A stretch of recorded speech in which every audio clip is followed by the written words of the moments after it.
السلام علیکم ورحمۃ اللہ وبرکاتہ۔ محترم ناظرین، استقبال ہے آپ کا ہمارے چینل الہند اسلامی ٹیوب پر۔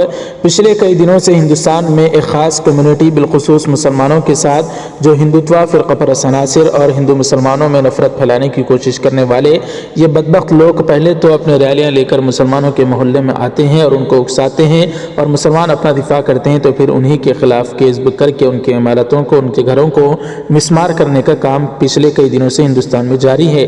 اسی کو لے کر جمعیت علماء ہند کے قومی صدر و امیر الہند مولانا سید ارشد مدنی صاحب نے ایک بیان دیا ہے۔ ناظرین اکرام، اپنے آفیشیل ٹویٹر اکاؤنٹ پر ٹویٹ کر مولانا ارشد مدنی صاحب نے یہ بتایا ہے کہ مختلف ریاستوں میں مسلمانوں کی املاک پر بلڈوزر چلانے کے خلاف جمعیت علماء ہند سپریم کورٹ پہنچی ہے۔ آج اقلیتی ہی نہیں بلکہ ملک کا آئین اور جمہوریت بھی خطرے میں ہے۔ اس طرح سے مولانا ارشد مدنی صاحب نے ایک پیغام دیا ہے کہ آج ہندوستان خطرے میں ہے اور جمہوریت خطرے میں ہے اور ملک کا آئین بھی خطرے میں ہے اور اقلیتیں یعنی مسلمان اور دیگر لوگ بھی خطرے میں ہے، اور اسی کے لیے جمعیت علماء ہند سپریم کورٹ پہنچی ہے تاکہ وہاں پر جا کر یہ بتا سکے۔ بہرحال دوستوں، اس خبر پر آپ کی کیا رائے ہے کمنٹ کر کے ضرور بتائیں، ویڈیو کو لائک کریں اور خوب شیئر کریں، چینل کو بھی ضرور سبسکرائب کر دیں۔ جزاکم اللہ، السلام علیکم ورحمۃ اللہ وبرکاتہ۔